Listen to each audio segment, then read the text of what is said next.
Guys, welcome to YouTube channel. না, আজকে আর এই কথা বলবো না। আজকে আমি সোজা একটা কথাই বলবো। চলুন ভিডিও শুরু করা যাক। আর আজকে ভিডিওর টপিক হচ্ছে বাংলাদেশের বন্যায় কবলিত মানুষদের পাশে দাঁড়ানো।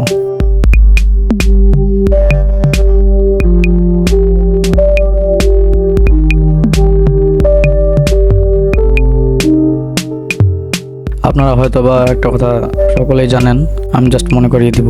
আমরা কিন্তু চাইলে বন্যার্থদের সহযোগিতা করতে পারি, যেমন সোয়াব করা। সোয়াব বিষয়টা এমন একটা জিনিস, আপনারা সবাই তার সাথে অনেক অবগত আছেন। যারা বন্যা কবলিত মানুষদের সাহায্য করতে গিয়ে একটা ট্যুর দিয়ে ফেলে, আমি জাস্ট এতটুকু বলছি, যারা এই সোয়াবটা করছেন তারা অবশ্যই করবেন, কারণ এই আপনাদের সোয়াবের কারণে অন্যরাও শিখছে, তাদেরও সোয়াব করতে হবে, তারাও কোনো একটা বন্যার্থদের পাশে গিয়ে দাঁড়াবে।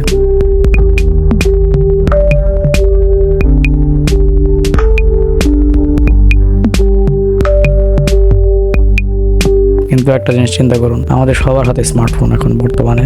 সামাজিক যোগাযোগ মাধ্যমে যখন আপনারা এই তাদের সহযোগিতার ছবিগুলো আপলোড করেন, তাদের সামনে আসে, তখন তাদের কেমন লাগে?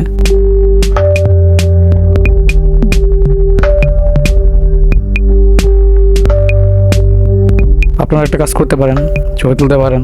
যদি তারা সহমত থাকে, তাদের মুখমণ্ডলগুলো ব্লার করে রাখবেন।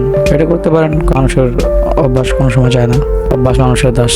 না সরি, কি বললাম আমি?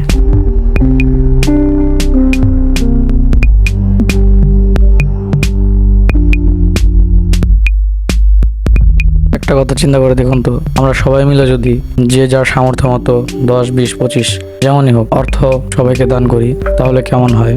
এমন করে যদি আমরা 10 টাকা 10,000 মানুষ দিই, তাহলে 1 লাখ টাকা। একটা কথা চিন্তা করুন, আপনার 10 টাকা যদি কারোর ঘরে একটা মোমবাতি জ্বালাতে পারে, বাকিটা আপনারাই বেশি জানেন আমার থেকে, আশা করি।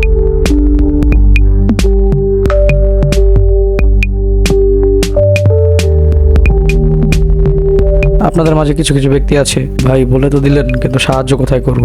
এমন যারা আছেন তাদের একটা কথা বলে রাখি, স্কুলে বই নিয়ে না যেতাম, শিক্ষককে পড়া যখন না দেওয়া হতো, তখন শিক্ষক একটা কথাই বলতো, যারা পড়তে চায় তাদের কোনো বাহানা থাকে না। তেমনই যারা দান করতে চায় তাদের কোনো বাহানা থাকে না। সেনাবাহিনীরা যে নাম্বারগুলো দিয়েছে, তাদেরকেও আপনারা সাহায্য করতে পারেন। যে বড় বড় ফান্ডগুলো আছে, যারা অনেক পরিশ্রম করছে এই বন্যার্থদের জন্য, তাদের ফান্ডে আপনারা সেন্ড মানি, বিকাশ, নগদ যা আছে আপনারা সেন্ড মানি করতে পারেন। আর বাকিটা আপনাদের উপর। দেখা হবে অন্য কোনো ভিডিওতে। Good bye. অবস্থা খুব খারাপ। আমার ঘর, নতুন ঘর ভেঙে যাচ্ছে, আমার কিছু নাই।